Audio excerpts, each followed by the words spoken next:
ఆర్థిక వ్యవస్థకు వెన్నుముక, కోట్లాది మంది ప్రజల దైనందిన జీవనానికి ఆధారం విద్యుత్ శక్తి. ఒకవైపు పెరుగుతున్న పారిశ్రామిక అవసరాలు, ఈ మొబిలిటీ విప్లవం, మరోవైపు గత పాలనలో నీరుగారిపోయిన వ్యవస్థలు, వేల కోట్ల రూపాయల ఆర్థిక భారం, వేల కోట్ల అప్పుల కుంపటి నుంచి బయటపడి ఆర్థిక క్రమశిక్షణతో సంస్థలకు జీవం పోస్తూ పవర్ స్వాపింగ్ వంటి పదునైన వ్యూహాలతో కొనుగోలు వ్యయాన్ని నియంత్రిస్తోంది. సౌరశక్తిని ఒడిసిపట్టి క్లీన్ ఎనర్జీ హబ్గా మారాలనేది ప్రస్తుత లక్ష్యం.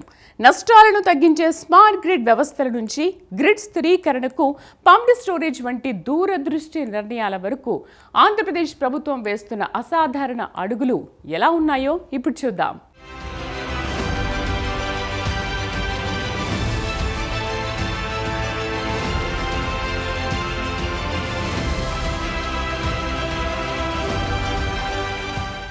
ఆంధ్రప్రదేశ్ ఆర్థిక అభివృద్ధికి, పర్యావరణ పరిరక్షణకు విద్యుత్ రంగ సంస్కరణలు ఎంతైనా అవసరం. భవిష్యత్తులో పెరగనున్న విద్యుత్ వినియోగం అంటే గృహ, పారిశ్రామిక ముఖ్యంగా అవసరం. భవిష్యత్తులో పెరగనున్న విద్యుత్ వినియోగం అంటే గృహ, పారిశ్రామిక ముఖ్యంగా విద్యుత్ వాహనాల రంగంలో అనుగుణంగా స్థిరమైన, నాణ్యమైన సరఫరాను అందించడం ప్రభుత్వానికి అతిపెద్ద సవాలు. ఈ డిమాండ్ను సమర్థంగా ఎదుర్కోవాలంటే కేవలం ఉత్పత్తిని పెంచడమే కాక వ్యయ నియంత్రణ, పంపిణీ నష్టాల తగ్గింపు, పునరుత్పాదక ఇంధన వనరుల వినియోగం వంటి అంశాలపై ఏకకాలంలో దృష్టి సారించాలి. ఈ సమగ్ర దృక్పథంతోనే ఆంధ్రప్రదేశ్ ప్రభుత్వం సంస్కరణల బాట పట్టింది.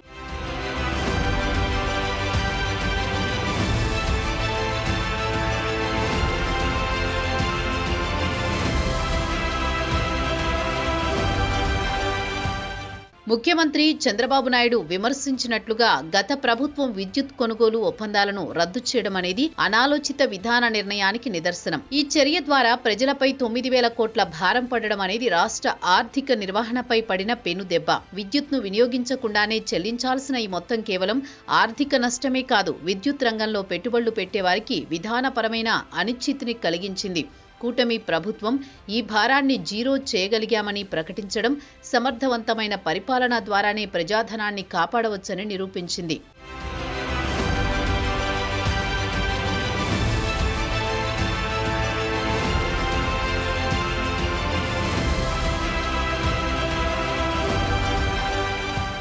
కొత్త ప్రభుత్వం చేపట్టిన ఆర్థిక క్రమశిక్షణ చర్యలు విద్యుత్ సంస్థల ఆర్థిక ఆరోగ్యాన్ని మెరుగుపరిచాయి.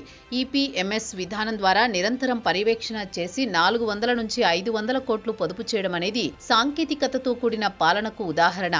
అంతేకాక యూనిట్కు 20 పైసలు కొనుగోలు వ్యయం తగ్గడం అనేది కొనుగోలు వ్యూహంలో వచ్చిన మార్పును సూచిస్తుంది. ఇతర రాష్ట్రాలతో పవర్ స్వాపింగ్ ఒప్పందాలు చేసుకోవాలనే సూచన, విద్యుత్ను ఒక వ్యాపార వస్తువుగా పరిగణించి మార్కెట్ అవకాశాలను ఉపయోగించుకోవడం ద్వారా కొనుగోలు వ్యయాన్ని మరింత సమర్థంగా తగ్గించుకోవాలనే పదునైన ఆలోచనను తెలియజేస్తుంది.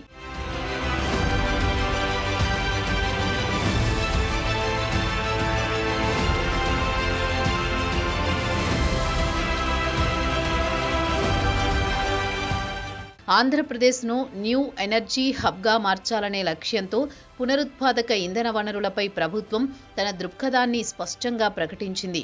ప్రధానమంత్రి సూర్య ఘర్ యోజన కింద రూఫ్ టాప్ సోలార్ను వేగవంతం చేయడం, అలాగే పీఎం కుసుమ్ కింద 4,792 మెగావాట్ల విద్యుత్ ఉత్పత్తి లక్ష్యం అనేది రాష్ట్రం యొక్క ఇంధన మిశ్రమాన్ని హరితంగా మార్చేందుకు కృషి చేస్తుందని చెప్పవచ్చు. దేవాదాయ, జలవనరుల భూముల్లో సోలార్ ఉత్పత్తికి అవకాశం కల్పించడం అనేది నిరుపయోగ భూమిని అత్యుత్తమంగా వినియోగించుకోవడానికి తీసుకున్న వ్యూహాత్మక నిర్ణయం.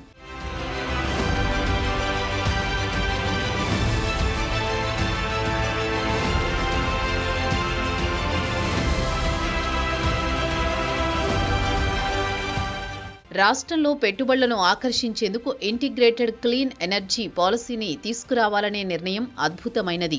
60 రోజుల్లో అనుమతులు జారీ చేయడం, మూలధన రాయితీ, జీఎస్టీ మినహాయింపు వంటి 9 అంశాలకు అంగీకారం తెలపడం అనేది పరిశ్రమలకు అనుకూలమైన వాతావరణం సృష్టించడానికి ప్రభుత్వం కట్టుబడి ఉందని తెలుపుతుంది. ఈ వేగవంతమైన అనుమతుల ప్రక్రియ విద్యుత్ ప్రాజెక్టుల ఏర్పాటును వేగిరపరిచి రాష్ట్రం యొక్క విద్యుత్ ఉత్పత్తి సామర్థ్యాన్ని త్వరగా పెంచుతుంది.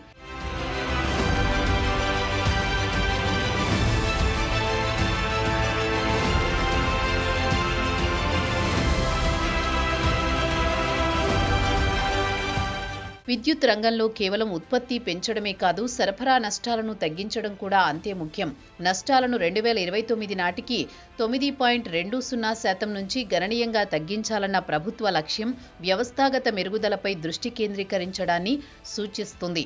మరోవైపు రిజర్వాయర్ల వద్ద పంపుడు స్టోరేజీ ప్రాజెక్టుల ఏర్పాటుకు అధ్యయనం చేయడం అనేది సౌర, పవన విద్యుత్ యొక్క అంతరాయాలను అధిగమించి రాత్రి వేళల్లో కూడా నిరంతరాయంగా విద్యుత్ సరఫరాకు దోహదపడే భవిష్యత్తు అవసరాల కోసం గ్రిడ్ స్థిరీకరణకు తీసుకున్న దూరదృష్టి గల నిర్ణయం.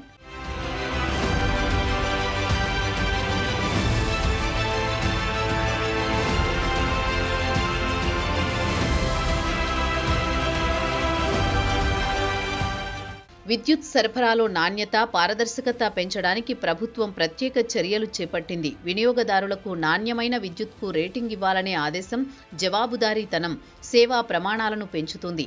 అలాగే విద్యుత్ రంగంలో నూతన ఆవిష్కరణలను ప్రోత్సహించడానికి ఏటా హ్యాకథాన్ నిర్వహించాలనే కోరిక, సాంకేతిక పరిష్కారాలను వేగంగా అందిపుచ్చుకోవాలనే పట్టుదలను సూచిస్తుంది. ఆర్టీసీ బస్సులను విద్యుత్ వాహనాలుగా మార్చాలనే ఆలోచన పర్యావరణ రక్షణకు ప్రభుత్వం ఇచ్చిన ప్రాధాన్యతకు నిదర్శనం.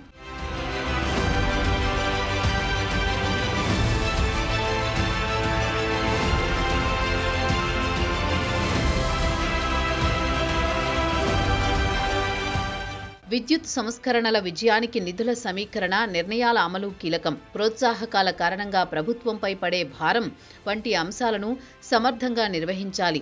విద్యుత్ సంస్థలు రుణ సమీకరణలో వడ్డీ భారాన్ని తగ్గించుకోవాలని ముఖ్యమంత్రి సూచించడం, వాటి ఆర్థిక నిర్వహణపై మరింత దృష్టి సారించాల్సిన అవసరాన్ని నొక్కి చెబుతోంది.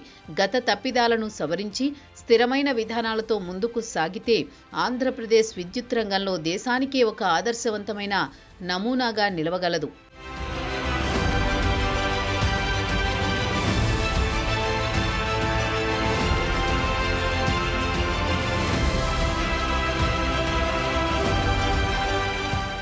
నీరుగారిన విద్యుత్ వ్యవస్థను గాడిలో పెట్టాలనే లక్ష్యంతో చేపట్టిన ఈ సంస్కరణలు ఆర్థిక క్రమశిక్షణ, సుస్థిరత అనే 2 ముఖ్య సూత్రాలపై ఆధారపడి ఉన్నాయి.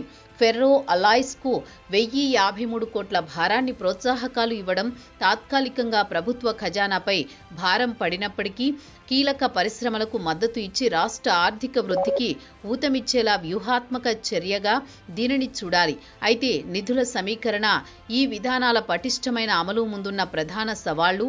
ఈ సవాళ్లను అధిగమిస్తే అంతా హ్యాపీగానే సాగుతుంది.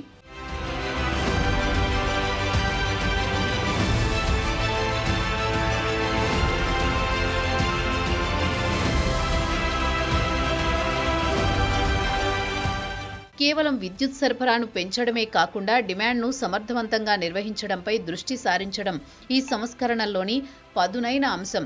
వివిధ రంగాల విద్యుత్ వినియోగ విశ్లేషణ ద్వారా డిమాండ్ ఫోర్కాస్టింగ్ను మెరుగుపరచవచ్చు. దీని ద్వారా పీక్ టైంలో అధిక ధరలకు విద్యుత్ కొనుగోలు చేయాల్సిన అవసరాన్ని తగ్గించుకోవచ్చు. తద్వారా సంస్థలపై పడే భారం తగ్గుతుంది. విద్యుత్ పొదుపు ఉపకరణాల వినియోగాన్ని ప్రోత్సహించడం ఈ వ్యూహంలో భాగమే.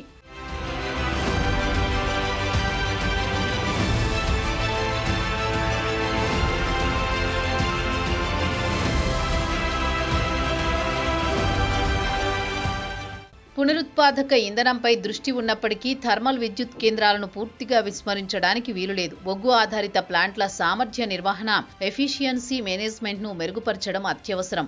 బూడిదను సద్వినియోగం చేసుకోవడం అనేది పర్యావరణ బాధ్యతలో భాగం కాగా, ఐఐటి ఒప్పందంతో అధ్యయనం చేయించడం ద్వారా కాలుష్యాన్ని నియంత్రించడం, భవిష్యత్తులో కార్బన్ క్రెడిట్స్ పొందడానికి లేదా కాలుష్య నియంత్రణ చట్టాలకు అనుగుణంగా ఉండడానికి కీలకంగా మారుతుంది.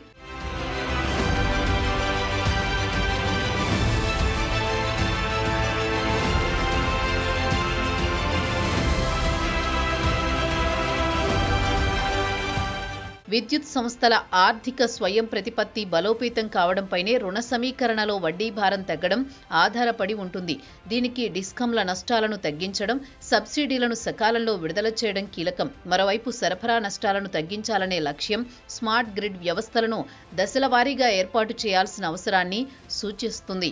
స్మార్ట్ మీటర్లు, రిమోట్ సెన్సింగ్తో కూడిన ఈ ఆధునీకరణ వ్యవస్థ విద్యుత్ ప్రవాహాన్ని డిజిటల్గా పర్యవేక్షించి అంతరాయాలను త్వరగా గుర్తించి నాణ్యమైన విద్యుత్ సరఫరాకు రేటింగ్ ఇచ్చే ప్రక్రియకు మద్దతు ఇస్తుంది.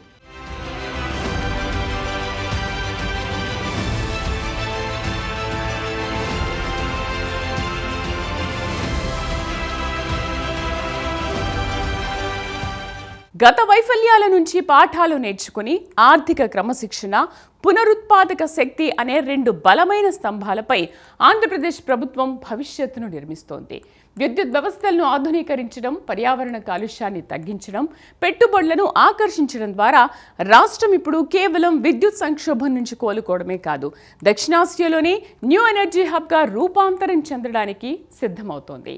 సవాళ్లు ఉన్నప్పటికీ ఈ సంస్కరణలు విజయవంతమైతే ఆంధ్రప్రదేశ్ విద్యుత్ రంగంలో దేశానికే ఒక ఆదర్శవంతమైన నమూనాగా నిలుస్తుంది. ఆ రోజుల కోసం ఎదురుచూపులే ప్రస్తుతం మిగిలున్నాయి.